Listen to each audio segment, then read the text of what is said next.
We're going to try and start the program very shortly. We don't want to keep you here all night. So if you want to grab something to eat, go ahead. And while you're doing that, maybe we start our proceedings. We happen to have the Reverend Tom R. here, and we'll prevail upon him to give us a blessing as we begin. Tom.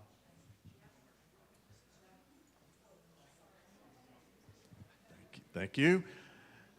Well, it's great to see this room full tonight. Great to see all of you. Lots of love in this place.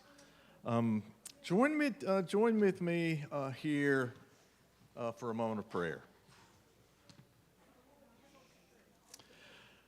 God of grace, God of both the blessed and the broken, God of all who are both beautiful and burdened, who are strong and weak, who are loved and sometimes lost.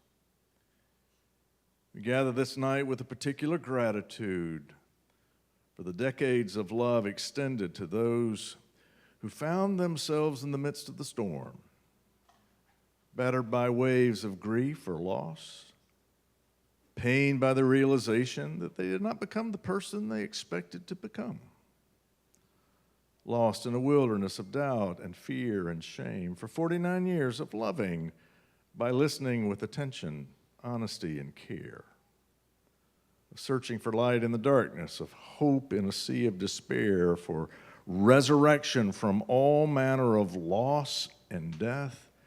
This has been the ministry of the Replogal Center. And for this we give you thanks. But not only this, O God, but also for the gentle voices and giant character of John Boyle and Tom Skimper, for what they have taught us about you and what they have taught us about ourselves, and for those they taught to counsel, to hear, to love. We give you thanks that the practices of the Replogal Center have not been confined here on the corner of Michigan and Chestnut, but like seeds carried by the winds have taken root in other places, so that you have ensured that while this faithful and good work by the most dedicated and faithful saints in this place may come to an end, you continue to resurrect this work of loving neighbor when our neighbors need that love the most in places across the nation and around the world. So just as you have been here to breathe grace and love at the birth of the Replogal Center, you remain faithful as we gather to celebrate half a century of ministry. For all those who have been touched by your grace through this work, we give you thanks. For all who, in humility and kindness, have served as instruments of your grace shared here, we give you thanks. For all who have committed themselves to the furtherance of this work, we give you thanks, knowing that when we love one another, it pleases you. As we gather this night to give thanks for the decades of ministry of the Replogal Center, we can only imagine how much joy you have found in the work done here. In the name of the risen one we pray, and all God's children say, Amen. Thank you, Tom, very much. Thank you. Appreciate it, Tom. Thank you very much. The program today will be pretty simple. I'm going to talk with 6 different people, 5 or 6 minutes each, as we kind of go over the history of the Replogal Center. And while we're doing it, please feel free to continue if you need to get some food, move about. If you can do that quietly while you're still paying attention, I would appreciate the respect you would show all of our guests. By way of introduction, for those of you who may not know me, I'm Elise Major's husband. Thank you. Thank you very much. Thank you very much, hon. I know it is with a tinge of sadness that we do gather here to celebrate, as Tom mentioned, the 49 years, almost a half century of work that has been done by the Replogal Counseling Center.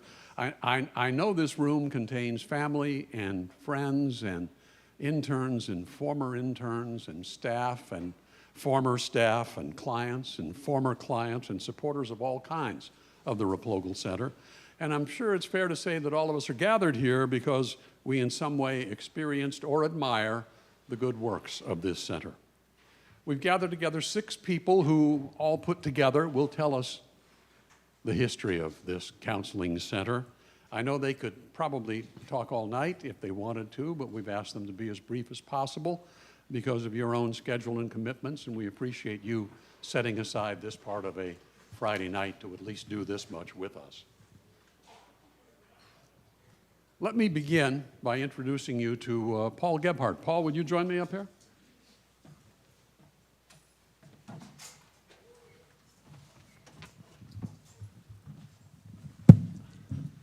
And if you just swing that in close enough to you, Paul, I want to explain first why the name Replogle has been attached to this counseling center. Replogle. Replogle.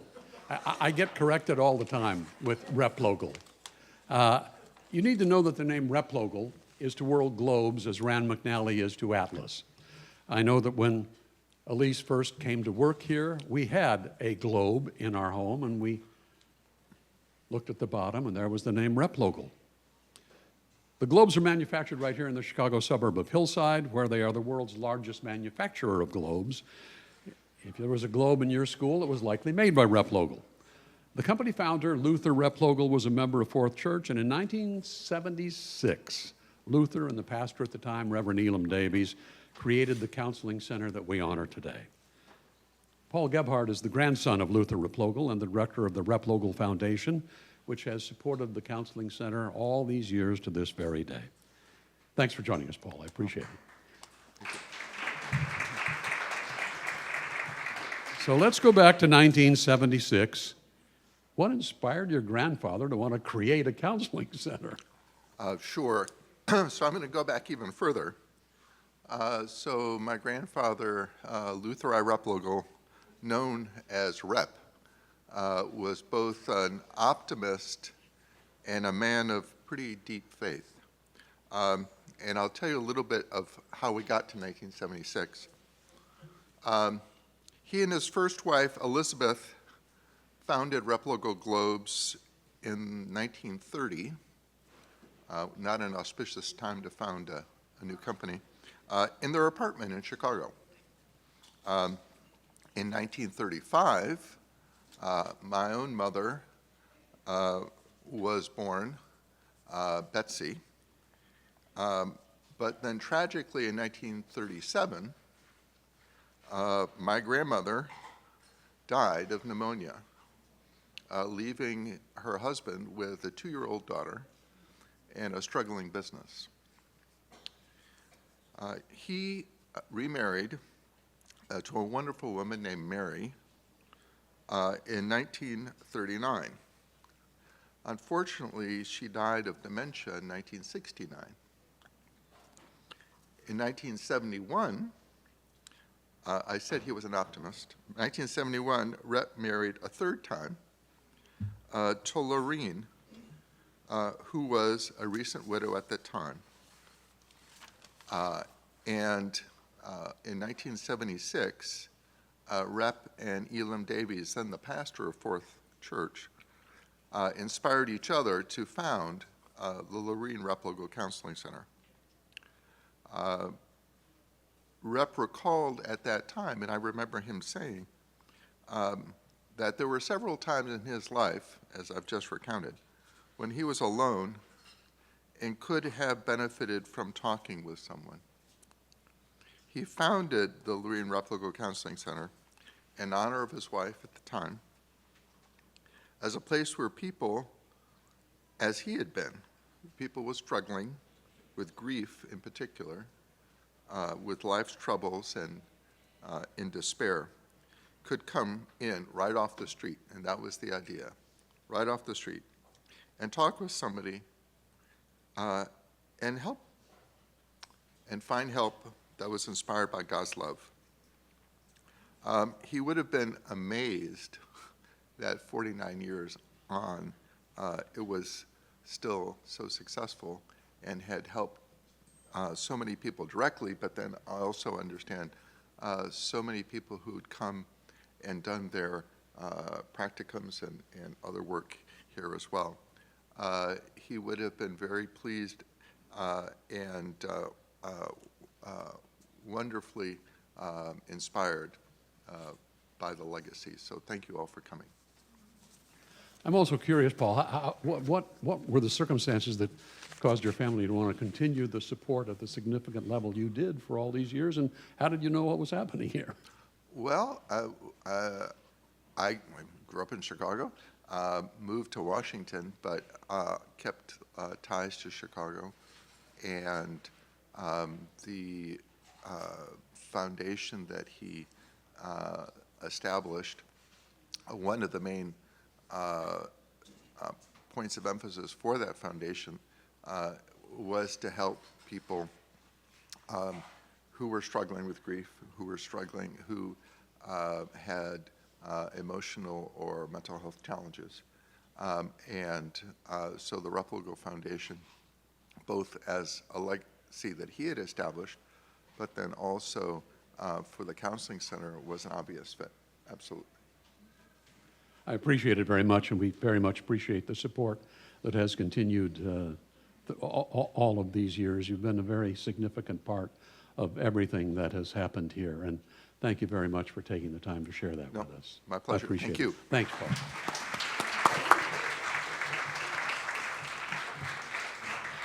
And Kathy, you want to head this way for us? The first director of the Counseling Center was the Reverend Dr. John Boyle.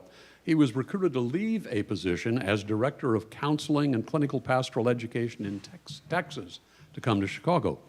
Kathy Kirchner knew John Boyle from the early days of his counseling here in Chicago, and she became his wife.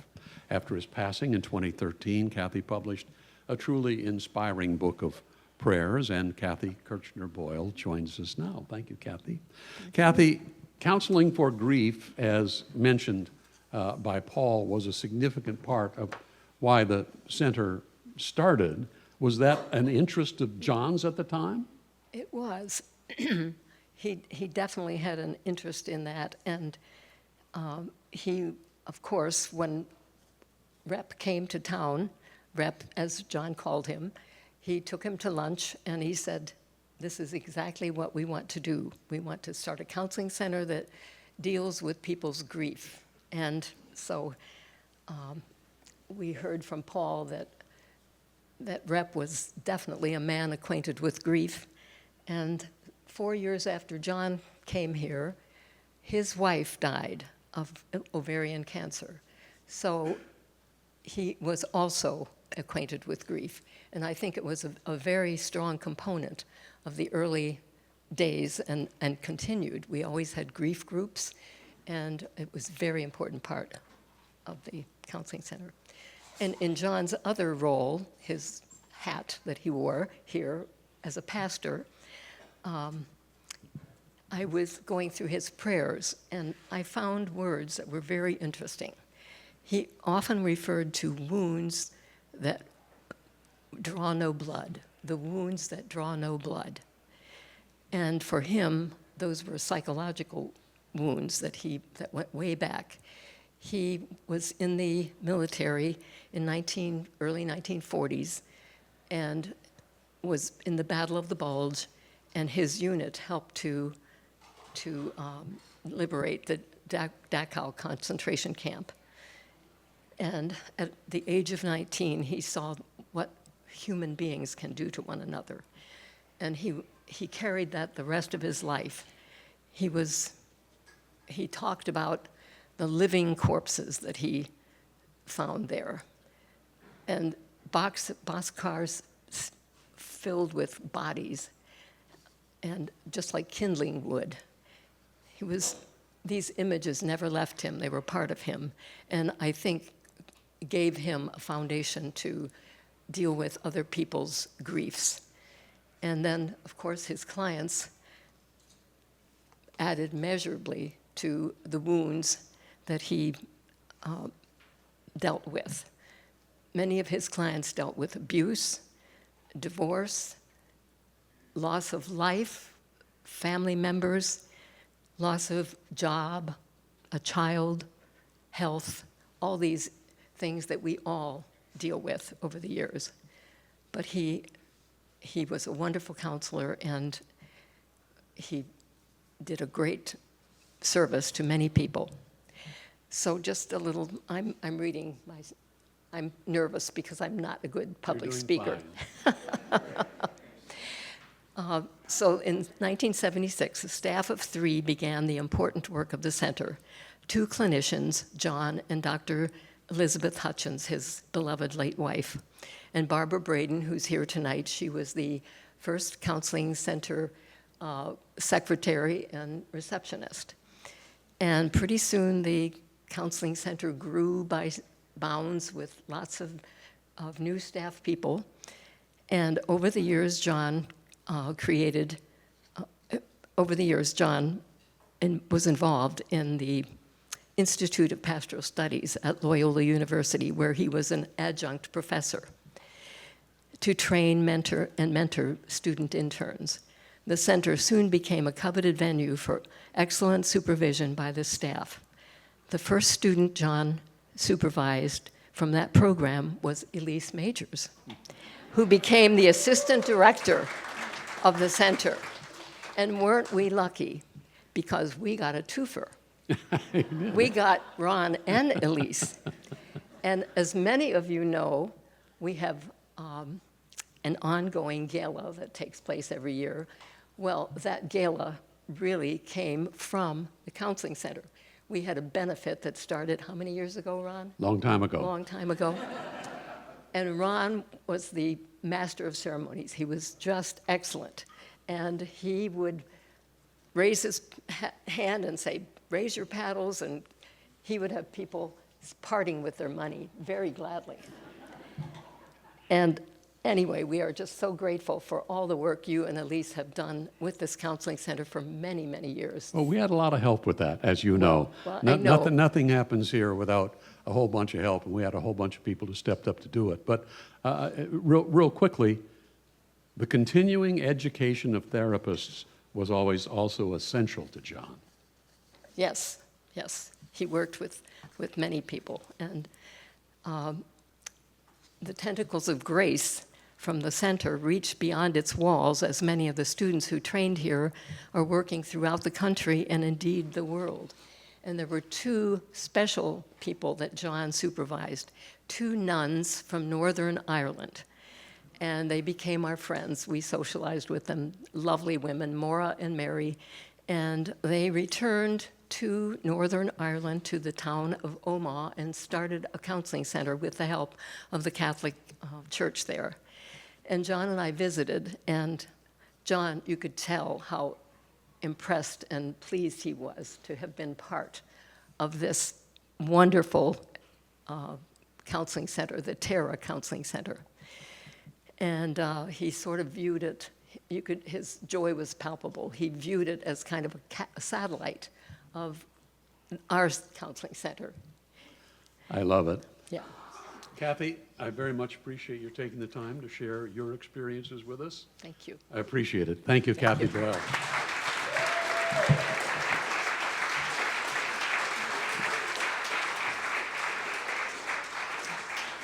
As she mentioned, Elise Majors was the first intern John Boyle accepted from the Institute of Pastoral Studies at Loyola. She had a Master's of Divinity, was working on a Master's of Pastoral Counseling at the time. She had special interests in spirituality and psychology that continue to shape the counseling center to this day. She developed the premarital program and launched seminars and conferences, but I'm first interested in that combination of spirituality and psychology that I hear you talking about a bit. How it shaped your approach to counseling? Well, when I was at McCormick Theological Seminary, I tried really hard to figure out a way to put together spirituality and psychology, but didn't quite work out until I got to IPS at Loyola and went through their pastoral counseling program. And when I came here as John's intern, I started to really understand how those 2 things could complement one another. The whole idea that spirituality is, a part of all of us, I mean, no matter what you call it. And at the counseling center, we were able to focus on that a little bit to get at some of the deeper questions that people brought in the way of their cares and concerns when they would come to the counseling center. And then in combination with that, psychology kind of lets us look at how to heal the mind and what are the problems that go on, in our sort of our mental, our mind parts. So, the whole mind, body, soul thing. I mean, I think this was a great place to kind of get it to come together for me. And I feel like the work deepened over the years. The wisdom that came about through that was honored here, and the people that I worked with, staff and interns, people really enriched our center as a result of that combination, and I'm incredibly proud of the way that we did that. And when you look back at creating the premarital seminar, there's these boards around the room, Strength of the Journey, Dying to Know, are all seminars that were done Right. at various times. As you look back on all that, is there something significant that stands out from those experiences? Well, each in its time was important. I think we tried to respond to a need within the community. And Tom, you're standing by probably one of my favorites, Dying to Know, life-affirming conversations. How does it go? Life-affirming combinations about living and dying well. And it was kind of a perfect combination of the whole spirituality, psychology thing. And it's probably one of my favorite topics because it was something that I don't think we talk nearly enough about. And it has certainly, as a result of doing that, brought a lot of wisdom to me, and it's been, I think, helpful to a lot of people in our community. And the thing about the counseling center that I think will live with me forever is the people that came through our doors, the people that worked on our staff, the people that, so many of you that have come here tonight to celebrate this with us. It's been such an honor to have been here for over 3 decades. It's a wonderful place. Thank you, and let me say that the life I live is, when she talks about her interest in these things, she went out to dinner last night with a couple of women in this room, and when she got home, I said, "How was dinner?" She said, "Great." I said, "What are you guys talking about?" She said, "End of life." I'm not sure I should be happy I missed that dinner or not. Thank you very Living and much. dying well. Thank you very much, honey. I appreciate it.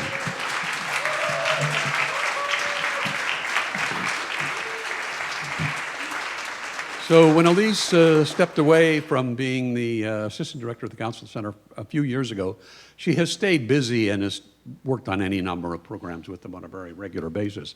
But John, if you join me, for the past 4 years or so, John Mulder has been the assistant director of the Replogle Center. Now that I know his name was Rep, it makes that a little easier for me, the Replogle Center.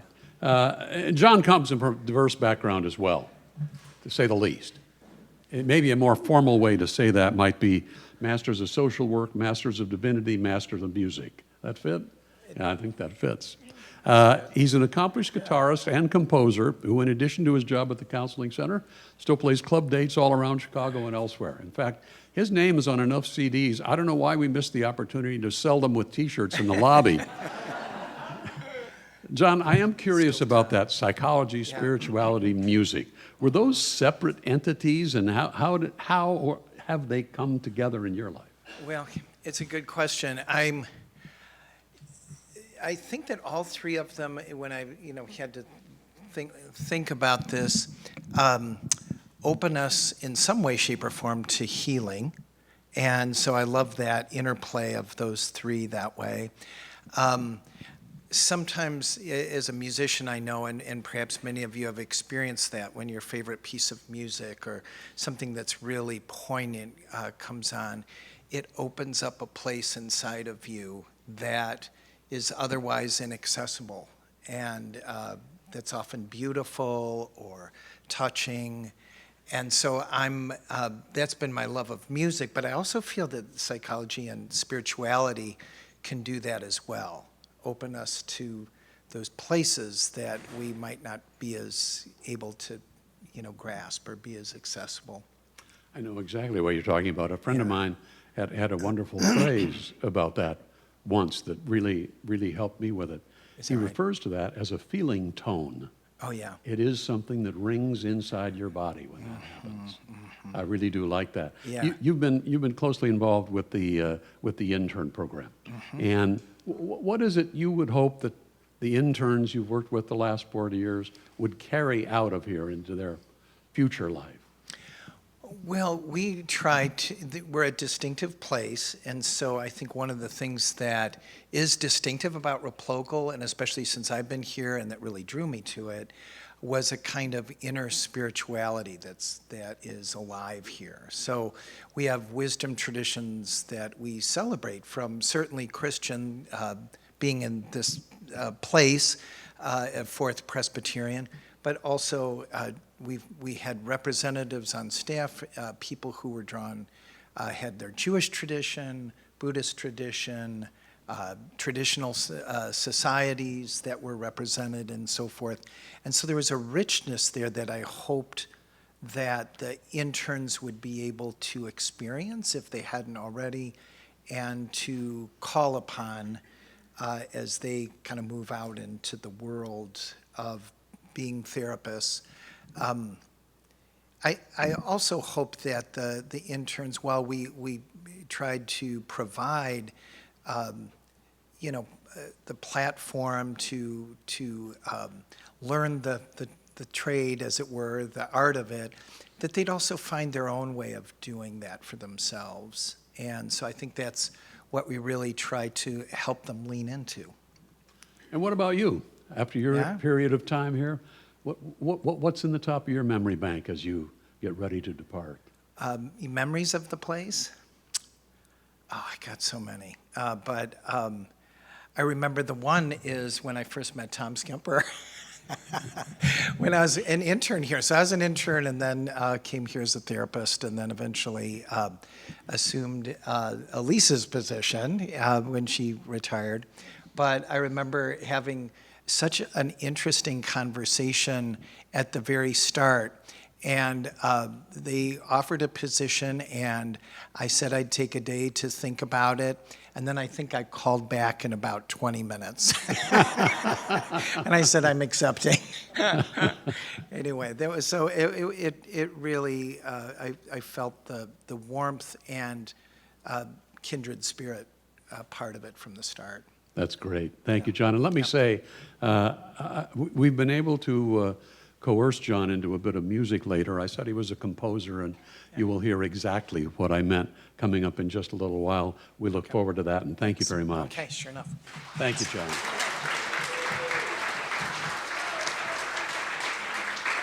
We mentioned the interns and what we hope they go out into the world to accomplish. And Jonathan, if you join me. Jonathan Boyden is from the University of Chicago. He is just finishing up his internship here at Replogle. And I'm interested first, John, in, you can pull that closer to you. Yeah. Why were you drawn to Replogle? Yeah, I had the privilege of working with grammar school boys the year before I chose this place. And it was a great experience. I learned a lot, and I knew that I needed something different in addition to what I learned there, which was really rich. And for me, I was always interested in the intersection of spirituality and therapeutic healing. And when I found this place, it was a no-brainer. And it was great that I could apply, and I was really glad that I was able to interview and get in, and it's been really rich ever since, yeah. And as you look back on that richness, is there something that stands out about you, about what you got here, learned here, might take from here? Absolutely. What I take from this place is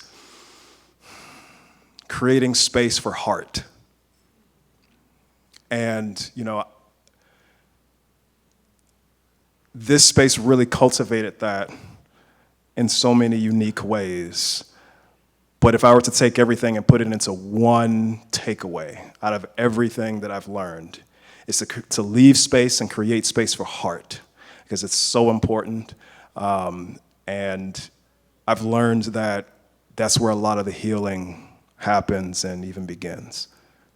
It's lovely. Thank you for that. And as you look forward now, walking away from here, what are your thoughts about what you might want to do, might want to try? Yeah, so I'm looking forward to doing one-on-one therapy work, but I've always been interested in working with men as well. And, speaking to the idea of heart, as we just talked about, that's something that I take with me going forward in working with men in therapeutic spaces, maybe not calling it therapy, to not scare guys away. But yeah, that's something that I go away with and I'm looking forward to, is doing one-on-one therapy and incorporating everything that is unique about me and discovering more of my voice in that space for other folks' benefit. So that's pretty much it. I appreciate it. We're proud to have you going out there as a representative of what happens at Rep Local. I appreciate it. Thank you very much. Thank John. you. Yeah.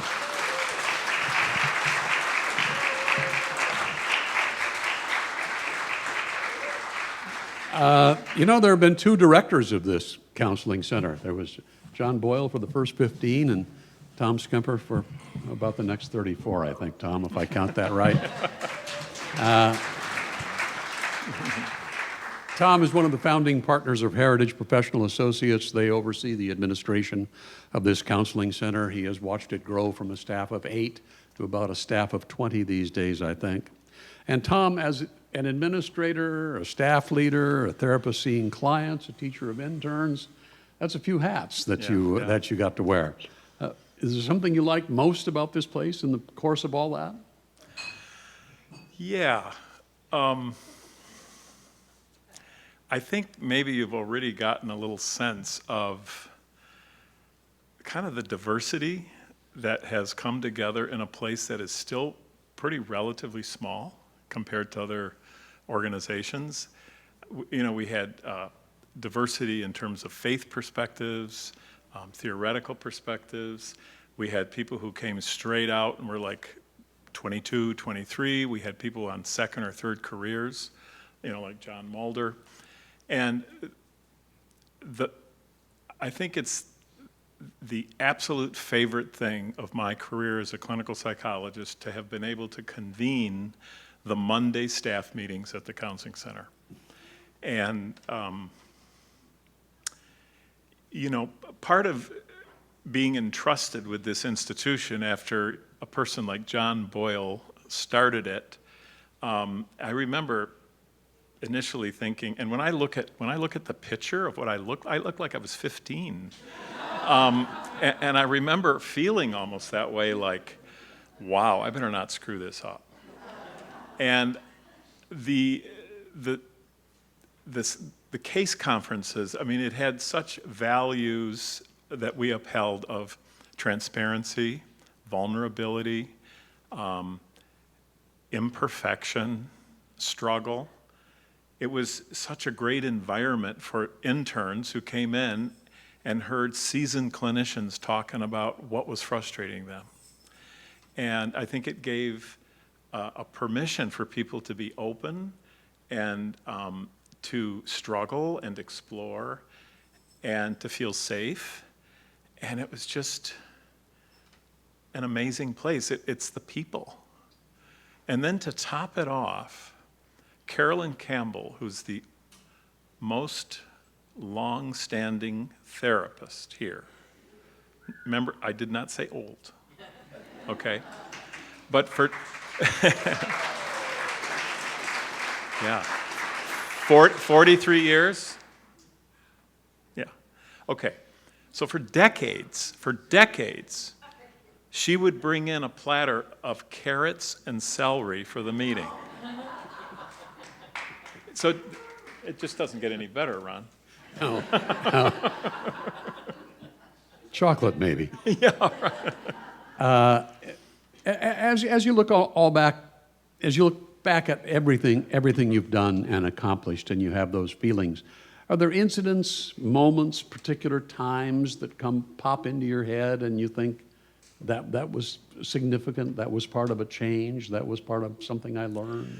Well, I don't know if I can identify one pivotal moment, but something that was really gratifying and important and that I would not have wanted to do this job without was working with Elise.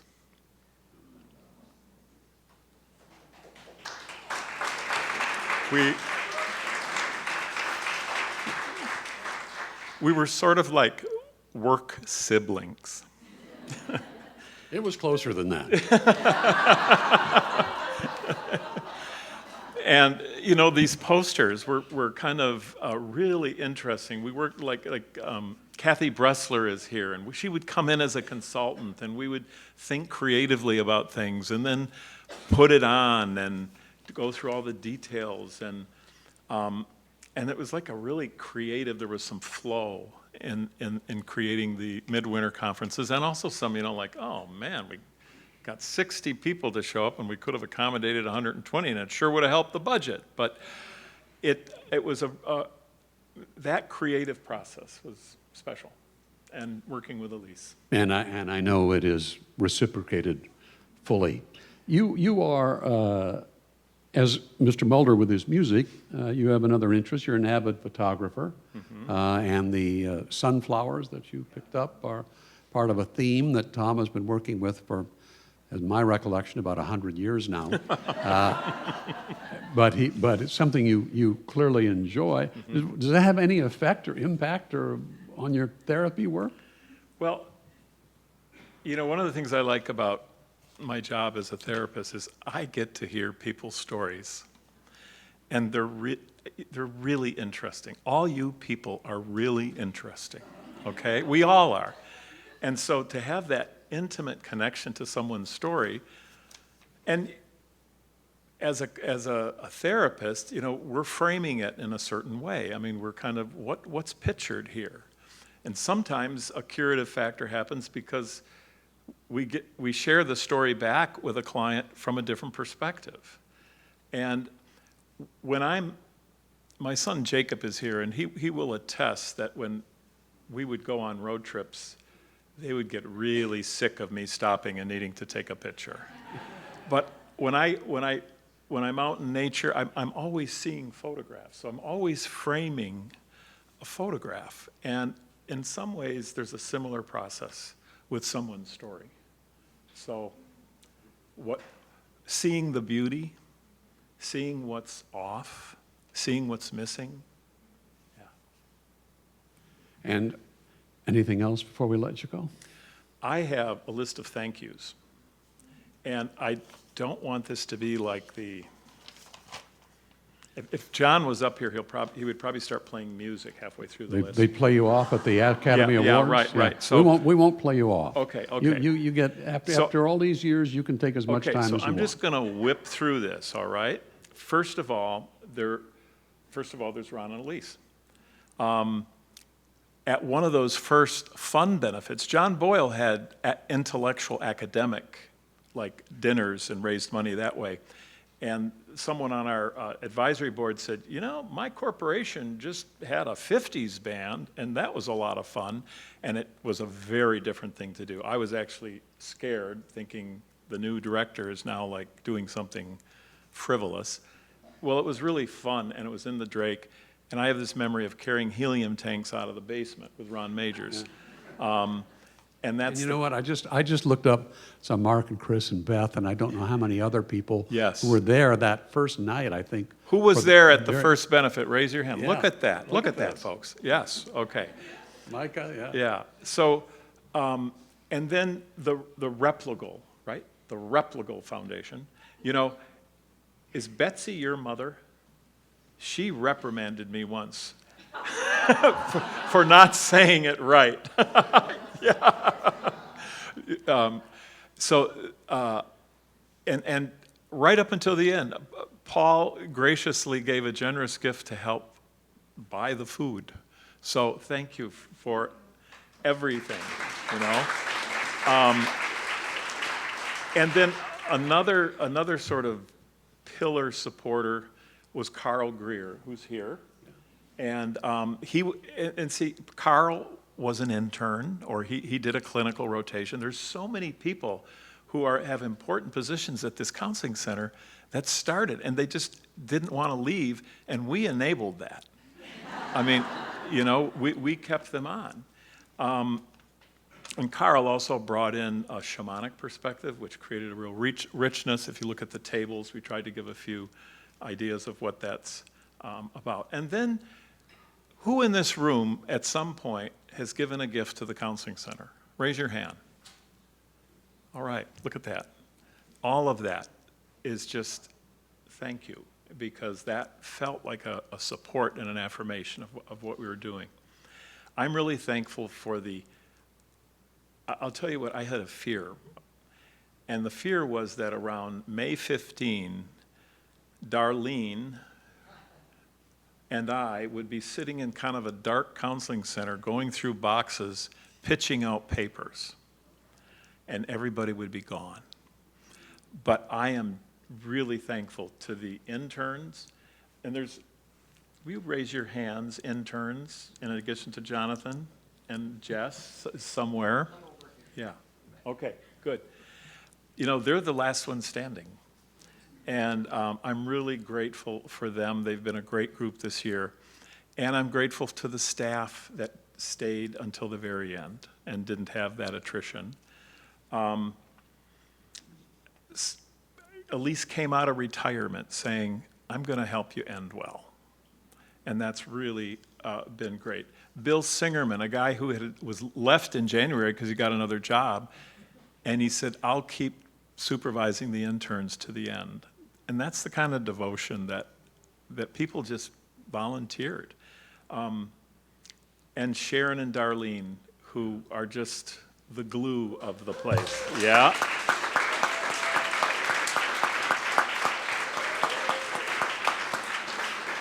Yeah. Over the years, there were consultants who contributed. There was Jim Wiley, who was the first training director. There was Roger Thompson, who was a training director for quite some time, who couldn't make it tonight.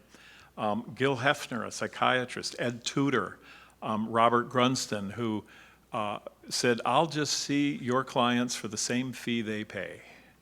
And it was just a real gift.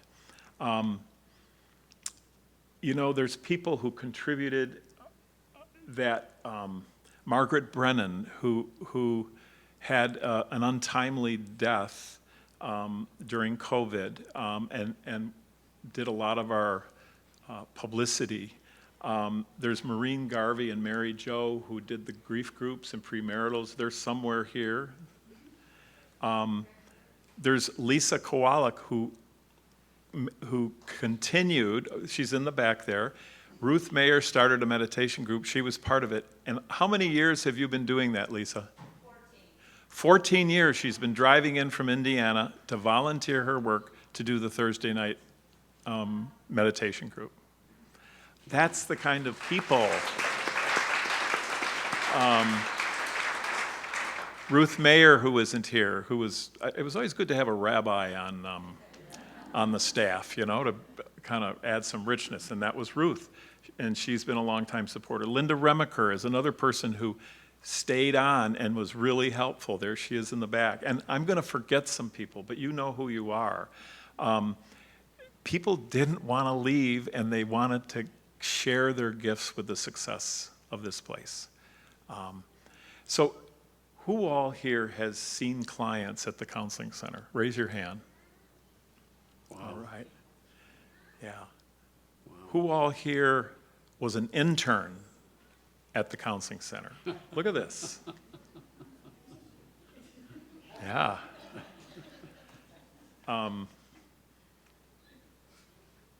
It's powerful. I'm also grateful to my partners at Heritage, because they kept an administrative structure going that allowed the work to continue here. The church basically got the liability and administrative monkey off their back, and Heritage was a real important part of that. Almost done here. And that would include, I think, Chris Mazzarella's here, Kim Lodewijk, and then there's Tracy Pavlik, who was our office administrator. People in the church system, Kathy Kidder, Ann Rayfeld, Micah Marty, who's here tonight, and he was here at that first benefit. Katie Beaver Fry in development, John Buchanan and Sharon Kirshner, both of whom honored and supported the work of this center. And like John Buchanan said, I love being able to send people upstairs to you. And then my wife Sue, who was also a therapist and a supervisor, and a real support behind the scenes. And it's really special that I have a niece, Katrina, here, and my son, Jacob, who flew in just for this. Thank you, Jacob. That's it. That's it. There's no music. No, we got music. Thank you, Tom, very Yes. much. I appreciate Okay. it.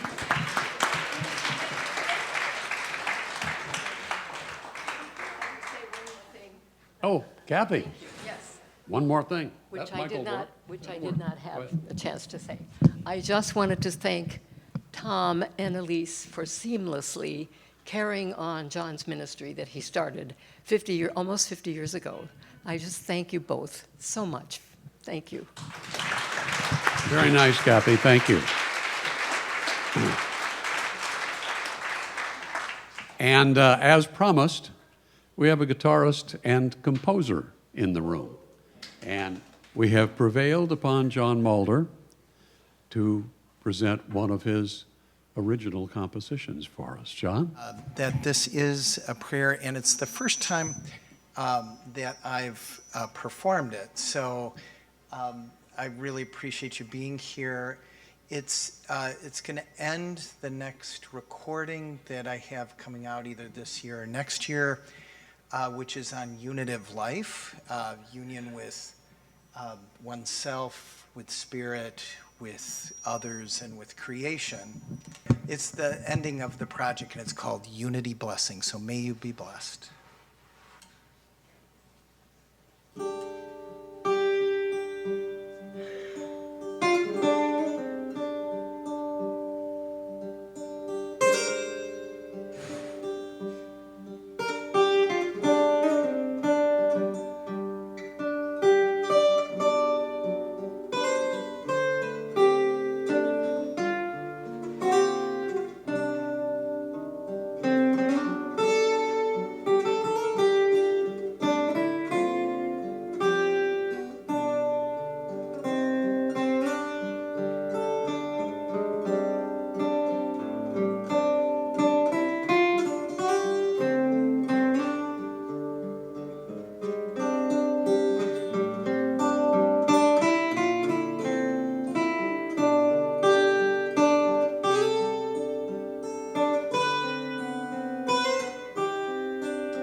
John, thank you so much. In closing, I'd like to do one more thing.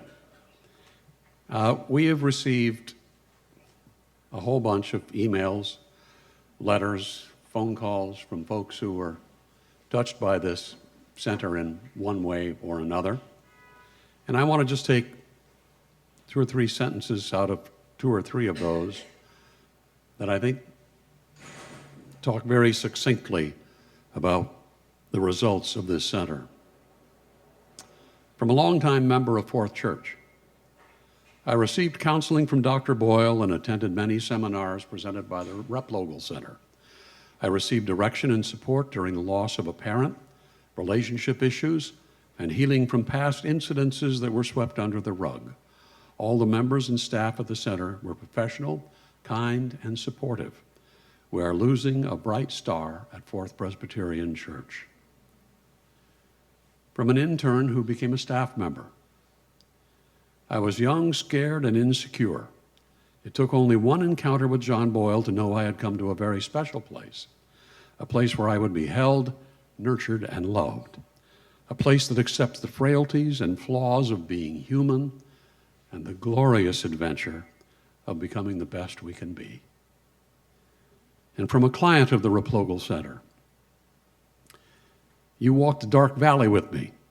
You did not label me, and so I did not become a label or a diagnosis or stay stuck in the past.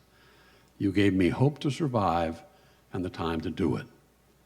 I still marvel. I don't know why it happened or how it happened, but I do know that it happened. I am still alive.